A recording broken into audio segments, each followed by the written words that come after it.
हरियाणा में कांग्रेस की हार के बाद कुछ सवाल भी उठे हैं। महाराष्ट्र में शिवसेना उद्धव गुट के जो नेता हैं, उनका एक बड़ा बयान सामने आया। कांग्रेस अगर अकेले चुनाव लड़ना चाहती है स्पष्ट करे, ये कहा संजय राउत ने।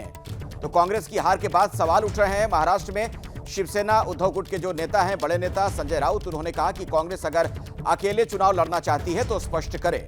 तो आप देख रहे हैं ये जो हार यहां पर हुई कांग्रेस की, उसका साइड इफेक्ट वहां महाराष्ट्र में देखने को मिल रहा है। और संजय राउत का यह बयान सामने आया है कि कांग्रेस अगर चुनाव में अकेले जाना चाहती है तो क्लियर करे, स्पष्ट करे।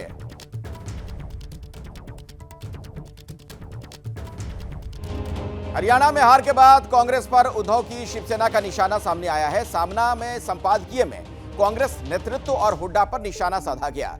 यानी जो मुखपत्र है सामना शिवसेना का मुखपत्र, उसमें एडिटोरियल में इन बातों का जिक्र किया गया। इशारों में महाराष्ट्र चुनाव के लिए कांग्रेस को हिदायत दी गई है। हरियाणा की तरह अकेले लड़ने की गलती नहीं करने की हिदायत दी गई है। उसमें ये बातें लिखी गई कि हरियाणा में कांग्रेस की हार की वजह अति आत्मविश्वास और स्थानीय नेताओं की नाफरमानी को माना जा रहा है। कोई भी मजबूती से नहीं कह रहा था कि हरियाणा में दोबारा बीजेपी की सरकार आएगी। कुल मिलाकर माहौल यह था कि कांग्रेस की जीत एक तरफा होगी, लेकिन जीत की पारी को हार में कैसे बदला जाए, यह कांग्रेस से ही सीखा जा सकता है। देखिए क्या लिखा गया सामना में। स्थानीय नेताओं की नाफरमानी को माना जा रहा है। तमाम हार की बातों पर समीक्षा करते हुए यह संपादकीय लिखा गया। कोई भी मजबूती से नहीं कह रहा था कि वहां पर बीजेपी आएगी। कुल मिलाकर माहौल यह था कि कांग्रेस की जीत एक तरफा होगी। और आगे इसी में लिखा गया लेख में, लेकिन जीत की पारी को हार में कैसे बदला जाए, यह कांग्रेस से ही सीखा जा सकता है। आप देख रहे हैं किस तरीके का तंज है। कांग्रेस के साथ ऐसा हमेशा होता है। पिछली दफा मध्य प्रदेश, छत्तीसगढ़ में, और फिर आगे इसी में लिखा गया एक तरह का माहौल था कि बीजेपी सत्ता में नहीं आएगी, लेकिन कांग्रेस की आंतरिक अव्यवस्था बीजेपी के लिए मुफीद साबित हुई। सवाल खड़ा हो गया है। सवाल यह पूछा गया इस संपादकीय में कि क्या पूर्व मुख्यमंत्री भूपेंद्र हुड्डा ने कांग्रेस पार्टी की नैया डुबो दी है।